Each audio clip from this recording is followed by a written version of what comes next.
just as a quick comparison, imagine that we're back in the 1950s. Some of us are old enough for that, I'm imagining and remembering, actually. Imagine that the doctrine of separate but equal is still U.S. law, and imagine that there are classes being taught about it, and that it's basically being presented as a pretty good thing. It has some problems, but of course, everything has problems, and we have to work with what is given to us because this is the way law works.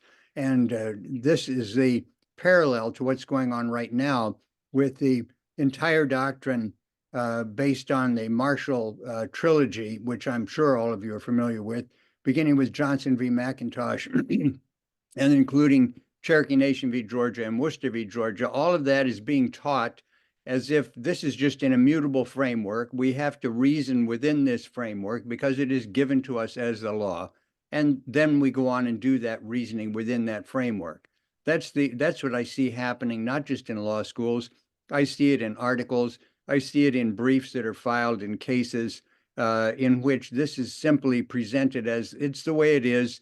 And we now are going to try to work our way around in this maze and figure out some way to make this bad doctrine be a good thing. And we see it in even the highest levels of the courts, and we see it applauded in the media. Yakima Nation amicus brief in the Washington State case v. Cougar Den was a frontal attack on this doctrine of domination called Christian discovery. And only after presenting that did they go into the discussion of the treaty. And it was very clear that the court was put on notice. The brief was cited at least 3 times, which is unusual for any amicus brief. The court was on notice that if they wanted to go down that Christian discovery road, they were going to be hit from all sides by a very powerful antagonist in the form of the Yakima Nation amicus. And so they ducked it. They cited the brief for its second section, which is about the treaty. And on that basis, they upheld Yakima rights.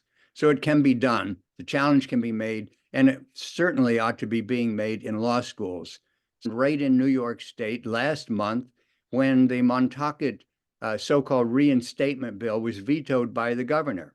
Now, the news coverage from the New York Times all the way to Newsday and Long Island TV stations and the rest of it, the coverage all focused on, how horribly racist this is, because the governor relied on a 1910 decision and a 1914 affirming of that decision, in which the 2 judges involved made racist characterizations of the Montaukett people.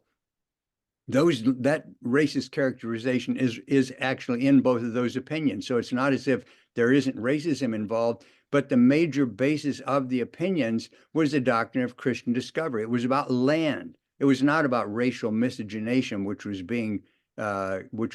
tossed around in 1 or 2 sentences. It was the major bulk of the 1910 decision, which started out by saying the issue here is the status of Montaukett land.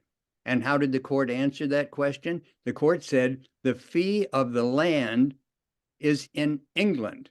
Now, if you know anything about Christian discovery law, you know that's basic Christian discovery doctrine, that the colonial powers acquired ownership of the continent.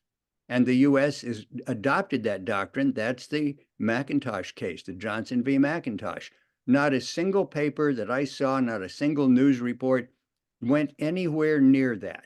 They were all over themselves with talking about racism. Racism has become a kind of fixation that it is the reason for every wrong in the U.S. It's a reason for every injustice. And the real basis of domination just passes by without anybody even apparently seeing it. So I think that these 2 intertwined problems of failure to raise the challenge where it must be raised in law schools and in courts by litigants, and the failure of journalists and commentators to see what it is that needs to be challenged. Even the legislators that were behind the so-called reinstatement bill didn't really understand it. The bill itself referred to the doctrine of Christian discovery. And the point that it made was that the Montauketts existed before that doctrine was imposed. Well, that's absolutely important. From time immemorial, the Montaukett and all other native peoples have been on this continent without anybody claiming plenary power over them or ownership of their lands. But having said that, What did the bill text do? It said that under the doctrine of Christian discovery, New York State doesn't have power to decide anything about Montauk land. It has to be Congress that decides that. So this goes back to the first thing I said, is instead of challenging that doctrine, the bill authors said, well, if we use that doctrine, we can find the little silver lining here is that we have a stick that we can whip New York with. It ought to be the U.S. government that decides whether the Montauk exists. I'm wondering, when would a single commentator, other than the two people in the room with you and on the panel and me, probably two or three others, if we could take time to name them, would say, wait a minute, that doesn't really make sense. You're saying that the domination is okay as long as the Congress does it. It's not okay if New York State does it. So the bill authors were aware of Christian discovery and didn't know how to deal with it. Let's wake up in the law schools and in the brief writing to challenge what has to be challenged. And let's wake up in journalism and commentators and legislators to realize this is the same point. Here's what the target is. Let's aim at the target. Doctrine of Christian discovery is not just something that happened, 200 and some, 400 and some years ago, because the doctrine still goes on. The doctrine is what is being used by the U.S. government to take over the Apache land at Oak Flat. It's being used by the U.S. government to take over Western Shoshone and Paiute land at Thacker Pass.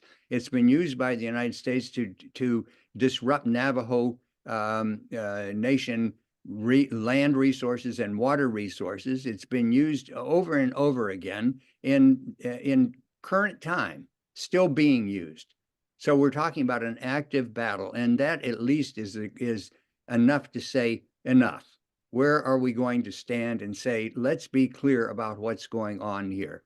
More than racism is going on. There may be racism. There is racism, but that's not really what the law is based on. You can have a judge like Ruth Bader Ginsburg, whom I don't think anybody ever said Ruth Bader Ginsburg had a racist bone in her body, but she had no hesitation in 2005 in the case involving the Oneida of saying right at the top of her opinion, footnote number 1, doctrine of discovery is what we are relying on here. The Oneida have no ownership of land because the monarchical powers own it. The colonial powers passed it to the states, and the U.S. adopted it. End of footnote number 1. That's 2005. That's a non-racist Supreme Court judge. Should be enough to say, I think we got a problem here. Let's look at it. The American people don't know about this. Well, it's time they learn. I think we always wondered why